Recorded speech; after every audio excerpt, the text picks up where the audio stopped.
Hello everyone, कैसे हैं आप सब। होप सब सेफ होंगे, सुरक्षित होंगे। लास्ट वीडियो में हमने डिस्कस किया था इनकम टैक्स रिटर्न्स की ड्यू डेट के बारे में, चाहे वो फाइनेंशियल ईयर 18-19 की बात हो, चाहे वो फाइनेंशियल ईयर 19-20 की ड्यू डेट की बात हो। इसके साथ ही हमने टीडीएस की ड्यू डेट्स भी देखी थी for the Q4 of financial year 1920 and Q1 and Q2 of financial year 2021।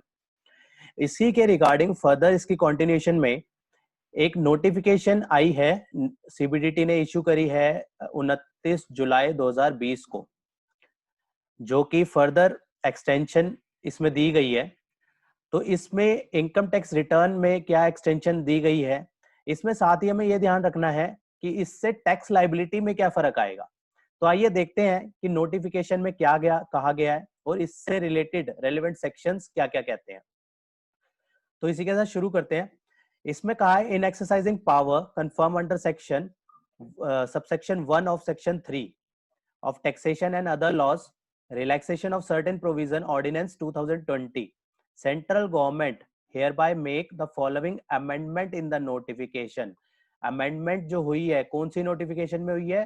Notification 35/2020 जो हमने लास्ट वीडियो में कवर करी थी बहुत डिटेल में। अगर किसी ने वो वीडियो नहीं देखी है तो उसका जो लिंक है वो इस वीडियो की लास्ट में जो है डाल दिया गया है, तो वहां से रेफर कर सकते हैं। तो इस नोटिफिकेशन 35/2020 में फर्दर चेंजेस करे गए हैं, जो कि इशू हुई थी 24 जून 2020। इसमें क्या कहा गया है? इसमें change first proviso in clause 1 in sub clause A. इसमें जो डेट थी 31 जुलाई 2020 वो चेंज कर दी गई है 30 सितंबर 2020। डेट कर दी गई है 31 जुलाई 2020 से। अब आइए देखते हैं कि 31 जुलाई 2020 की डेट किस लिए थी। तो ये नोटिफिकेशन थी 35/2020 24 जून 2020 की, जिसमें अगर हम बात करें फर्स्ट प्रोवाइजो के ए पॉइंट की, तो यहाँ पे वो बात करता था for the assessment year starting from 1 अप्रैल 2019। इसमें क्या क्या आ गया? ये था इनकम टैक्स की रिटर्न के रिगार्डिंग। इसकी जो डेट थी 31 जुलाई 2020 लास्ट डेट थी। इसको फर्दर अब चेंज करके कर दिया गया है 30 सितंबर 2020। क्रक्स ये निकल के आता है कि इनकम टैक्स की return for the financial year 18-19 जो है फिल आउट हो सकती है 30 सितंबर 2020 तक। अब जो नोटिफिकेशन आई है उसकी वजह से इसमें ही साथ में एक चीज और एड ऑन करी गई है आफ्टर द सेकेंड प्रोविजो। जो नोटिफिकेशन 35/2020 था उसका सेकेंड प्रोविजो में जो है फर्दर सेकेंड प्रोविजो के बाद एक और प्रोविजो ऐड कर दिया गया है, थर्ड प्रोविजो। तो हम देखते हैं कि सेकेंड प्रोविजो क्या कहता था। तो अगर हम 35/2020 नोटिफिकेशन में आते हैं तो उसका second proviso provided further that the extension of the date as referred in subclause B of clause 1 of the first proviso, जो कि बात करता है for the assessment year। अगर हम B पॉइंट की बात करें तो वो बात करता है for the assessment year 2021। तो इसकी जो ड्यू डेट की बात करता है वो है 30 नवंबर 2020। क्या ये डेट भी बढ़ गई है? नहीं, इस डेट में कोई एक्सटेंशन नहीं है, बस इसके रिगार्डिंग जो है एक प्रोविजो और इंसर्ट हुआ है। तो आइए देखते हैं उस प्रोविजो में क्या कहा गया है। तो उसके रिगार्डिंग पहले हमें ये प्रोविजो पूरा कवर करना पड़ेगा। Provided further that the extension of the date as referred in sub clause B of clause 1 of the first proviso shall not apply to explanation 1 of section 234A। Apply नहीं होगा किसमें? For the explanation 1 of section 234A। तो आइए देखते हैं explanation 1 of section 234A क्या कहता है।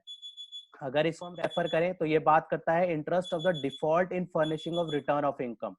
तो इसका एक्सप्लेनेशन 1 कहता है in this section due date means date specified under subsection 1 of section 139। तो सेक्शन 139(1) की जो ड्यू डेट्स है उसके बारे में ये बात करता है। तो यहाँ पे हम देखते हैं कि सेक्शन 139(1) की जो ड्यू डेट्स हैं वो बेसिकली ड्यू डेट्स क्या है।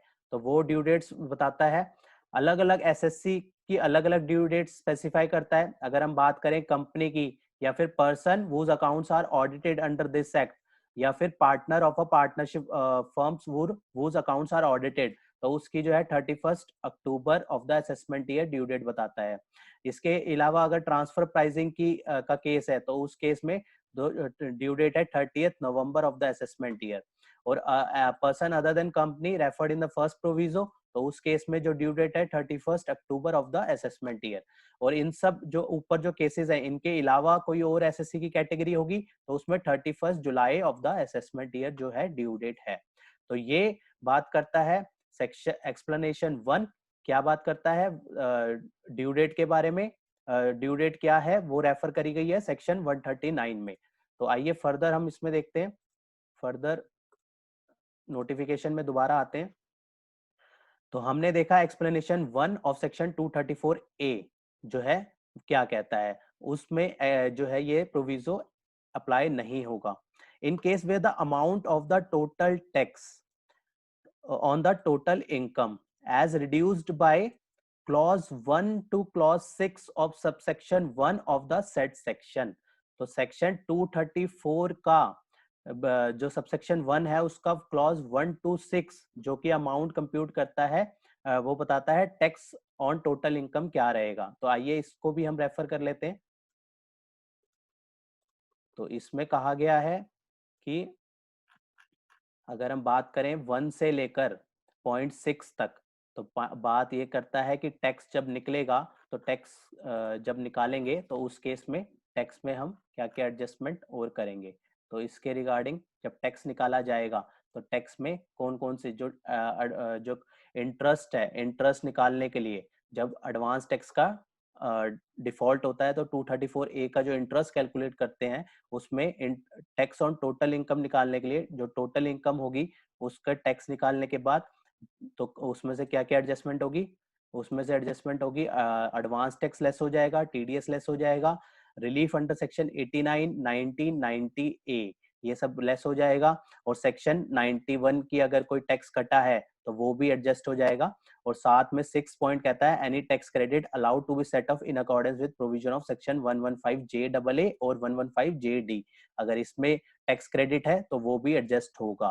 तो उनके इन केसेस में इनकी एडजस्टमेंट करने के बाद अगर टैक्स लाइबिलिटी बचती है और टैक्स लाइबिलिटी एक्सीड करती है 1 लाख रुपीज से ज्यादा, तो उस केस में जो है फर्स्ट प्रोविजो जो है जो हमने देखा एक्सटेंशन का वो अप्लाई नहीं होगा। तो यहाँ पे कहता है फर्स्ट प्रोविजो जो है वो शैल नॉट अप्लाई, उस केस में अप्लाई नहीं होगा।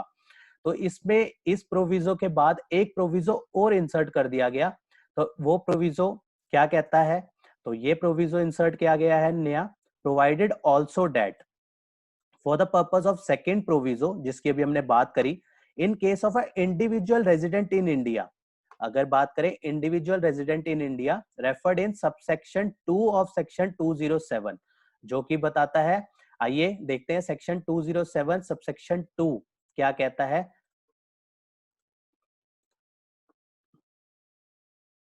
तो ये है सेक्शन 207 जो कि बात करता है liability for payment of advance tax. तो वहां पे सबसेक्शन 2 कहता है the provision of section subsection 1 shall not apply to a individual resident who does not have any income chargeable under head profit and gains of business and profession, और साथ में उस SSC की जो एज है वो 60 ईयर और मोर हो during any time during the previous year.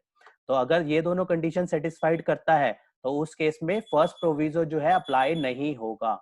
तो आइए देखते हैं फर्दर हम उस सेक्शन नोटिफिकेशन में आते हैं। तो नोटिफिकेशन में इसी सेक्शन को रेफर करके जो है प्रोवाइडेड डेट में डाला है कि जो सेकंड प्रोविजो में बात करी थी वो जो है फर्दर इसकी बात करी गई है the tax paid by him under section 140 ए जो कि सेल्फ असेसमेंट टैक्स की बात करता है कि सेल्फ असेसमेंट टैक्स क्या कहेगा। तो सेल्फ असेसमेंट टैक्स में अगर हम सेक्शन 140 ए की बात करें तो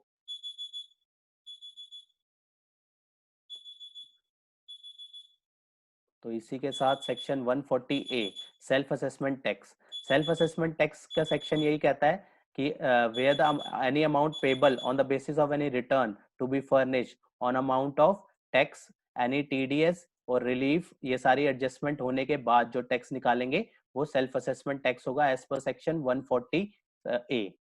तो यहाँ पे इस नोटिफिकेशन में कहा है self assessment tax within the due date before the extension provided is in that act shall be deemed to be advance tax. मान लिया जाएगा कि ये जो अमाउंट कैलकुलेट होके आएगा ये भी एडवांस टैक्स ही मान लिया जाएगा.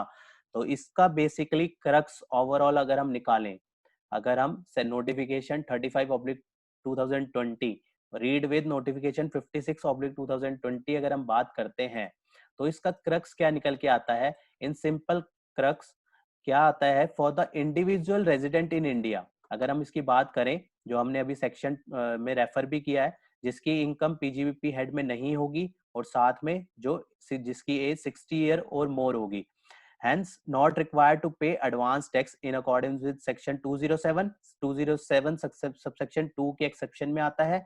अगर हम एज्यूम कर लेते हैं कि ओरिजिनल डेट जो है 31 जुलाई 2020 ही फॉल करती है इस केस में, तो क्या सिचुएशंस निकल के आती हैं. अगर हम सिचुएशन 1 की बात करें जहां पे उसकी लाइबिलिटी अप टू 1 लाख ही बनती है, तो इस केस में जो है अगर वो ऑन और बिफोर 30 नवंबर 2020 भी फाइल होती है रिटर्न, तो उस केस में भी जो है 234A का इंटरेस्ट नहीं लगेगा उस केस में, क्योंकि इसकी लाइबिलिटी 1 लाख से कम है.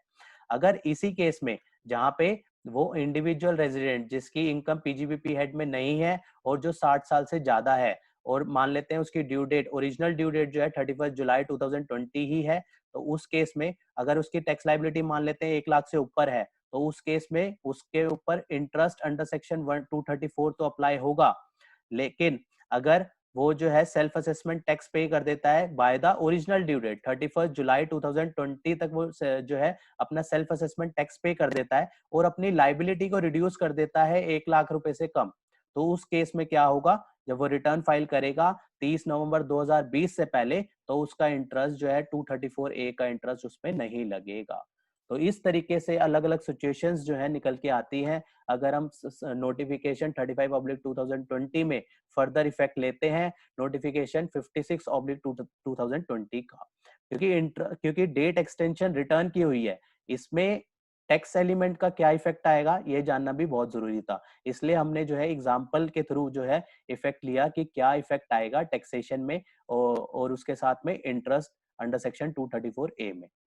तो इसी के साथ मिलते हैं नेक्स्ट वीडियो में नेक्स्ट टॉपिक के साथ. टिल देन बाय बाय, जय हिंद, जय भारत.